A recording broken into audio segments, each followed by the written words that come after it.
As a mostly mobile guy, I have to remind myself not everyone knows how big and important it is. So first, a brief overview of why this presentation matters.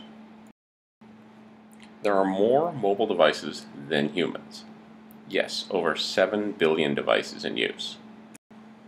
Computer sales are flat. Mobiles continue to grow, and for several years now have outsold desktops and laptops. Even with all this scale in place, mobile continues to grow rapidly. Mobile traffic grew 80% in 2013 alone. Which I believe, depending on the survey, as many as 2/3 of the people in the US only have a mobile internet device or prefer to use it over a computer to access the internet. You won't be surprised that the rates in places like Kenya are over 90%. Almost half of all the data transferred over the internet in the US this most recent Christmas Day came from mobile devices. So you are definitely going to design for mobile, adaptively, to offer your digital products to the widest possible audience. And today, even increasingly for feature phones, what that means is you're designing for small, touchscreen devices. That's still fairly new. We're still developing patterns of interaction. What we used to know about touch was what Apple told us, the 44-pixel target. But that was based on some convenience of that platform's design and pixel sizes. It's not based on the real world. Now we know how to design for people, for hands, fingers, and thumbs. We know this from 1,333 original observations on how people hold and touch their phones. At least 19 serious academic studies, by others, which I referenced and analyzed, including one with some 91,731 users and over 120 million touch events. 651 new observations, recently done in coordination with the E-Learning Guild, on how people also use phablets and tablets in offices, classrooms, and their homes. And I'm currently doing some additional research to get info on gesture and context. I'm sharing some of that preliminary data with you here today, but more is coming over the next few months. And now we know that people hold phones in multiple ways. We know this diagram is wrong, and you can tell anyone who repeats it. Touch performance has nothing to do with simple reach, and not only is not everyone one-handed, but they shift their grip to reach other areas with another finger, to type with two thumbs, to cradle the device for more reach.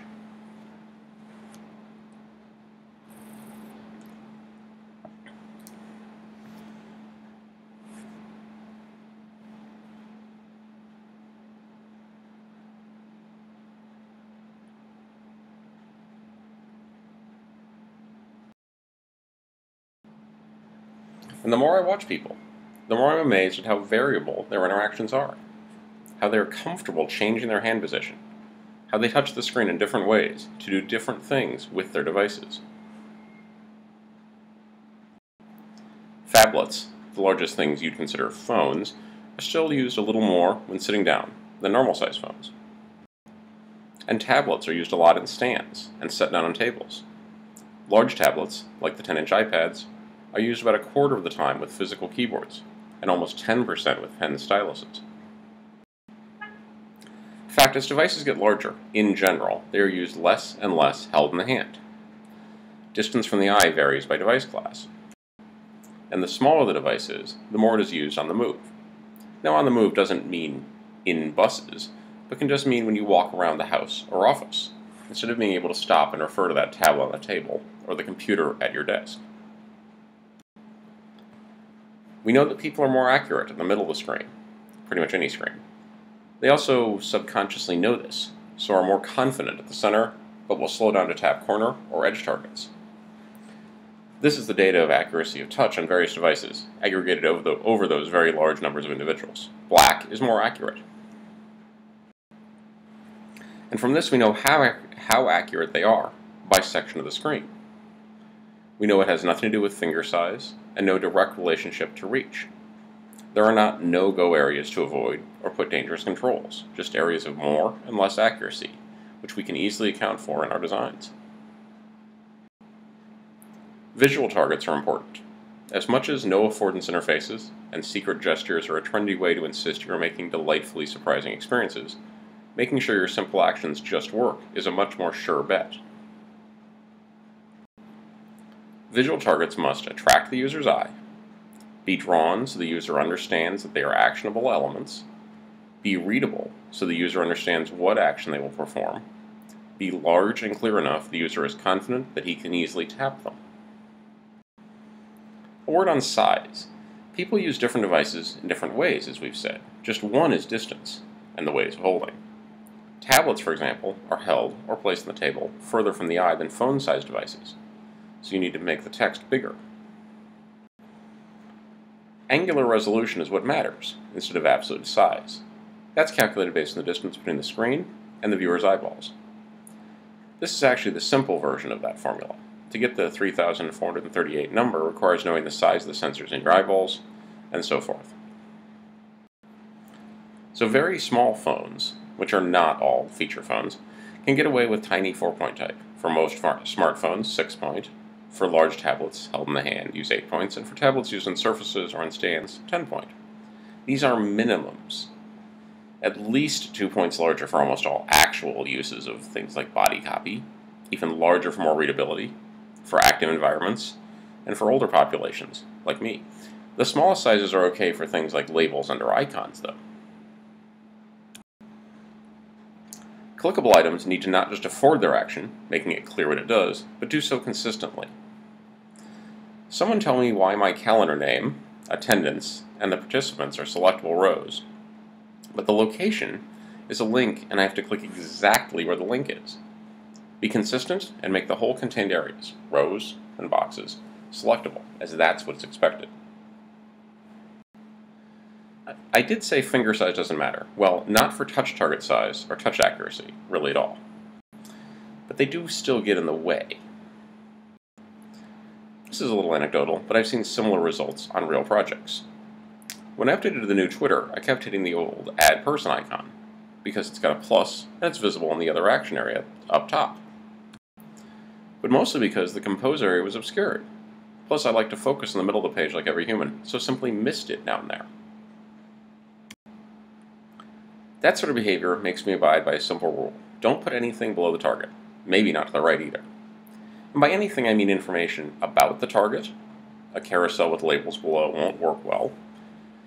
Or updated based on the user input. Notifications or a sliding input at the top of the screen that changes results below is bad. Generally this is easy. You just flip things vertically, putting the updated info or label above, and you're safe. But think about your interface itself and how people will use it. I keep mentioning touch targets, so let's work towards getting to the size for that. The way the electrical conductivity of the capacitive touchscreen works, the part that is always sensed is the centroid, or geometric center, of the contact patch, which is just the part of your finger that gets flattened against the screen. What matters for touch accuracy is the circular error of probability, or the pointing accuracy of people with their fingers. There's a bit of a range here, depending on the user's attention, care, and the environment in which they operate, not to mention the ability of the users themselves to be accurate. But it has nothing to do with the size of their finger or the contact patch size. Touch targets themselves should be no smaller than about 6 millimeters, and preferably 8 millimeters. Give enough room for this. Make sure small targets have some padding around them to make it easier to click, even if the user can't see that's clickable area.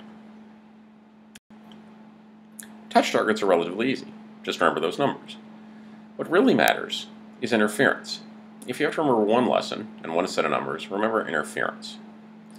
That's just avoiding accidental clicks by having enough space between items. Defining as button size or spacing between buttons directly won't do it. Your linker button is so variable, what you need is a guideline for interference alone. Whether you check digitally, or as I'll show later with real-world tools, you don't measure space between items, but space between centers. Center the size target on the tappable area, and if anything else is in the circle, that has a chance of being tapped by accident. Those top icons are a bit too close together, and the tabs far too short, so you can tap the action buttons or a tweet by accident.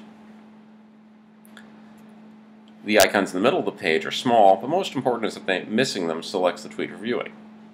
This is a tactic, if interference is likely, designed for resilience, so the user can make do, but certainly never so there's an unrecoverable condition. Email format controls, for example, should never be right next to the send button. send is an unrecoverable condition. Next, you want to design to not annoy. So things like this, where you try to click the links and instead open the reply dialog, are not a catastrophe, but could be better. Now, I haven't given you a size for interference yet, and you may have noticed the check I just did used different size circles for each part of the page. There's a reason. Looking closely at that pile of serious academic research I mentioned, at my own research, at usability studies on real products, reveals that the way people touch devices is more complex than a single number. But it is in ways that correspond neatly to some of the work we already do. Instead of a number, the one thing to remember is to avoid the edges. As I said and showed you, people are worse at accurately touching the edges, and especially the top and bottom. So I turned those gray and black and white charts into these green and boxy charts with larger interference zones at the top and edges, which neatly correspond to sort of structural zones that already exist in much of our design. Up here are those numbers. These are the rows for mastheads, tabs, the big content area of course, and the chyron at the bottom. If you aren't quite following what I mean by these structural row areas, I mean masthead at the top, tabs generally right below, content, and the bottom bar, which we'll call a chyron.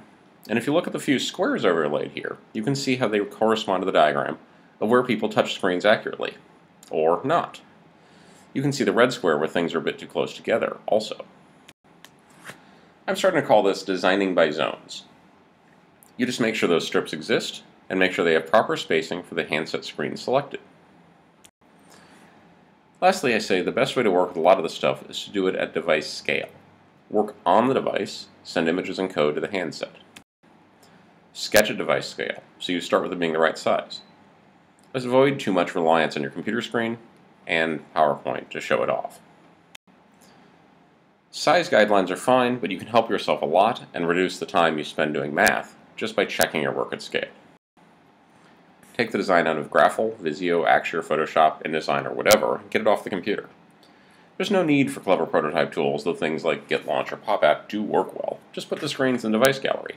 Try it out, pass it around the room to make sure you aren't foolish, or to share the design the way it will really work in meetings with clients or stakeholders. If you do want to measure, do it directly to make sure your sizes are right. You can use a circle template you get at the art supply store or these days Amazon, but I actually made up my own little tool I keep in my pocket because I think this is so important. Now I'm going to make it even easier on you.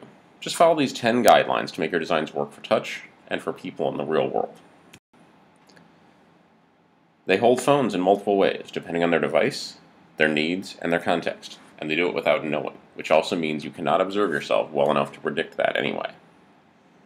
75% of users only touch the screen with one thumb. That can almost be misleading. Less than half hold the phone with one hand also, and that's just for phones.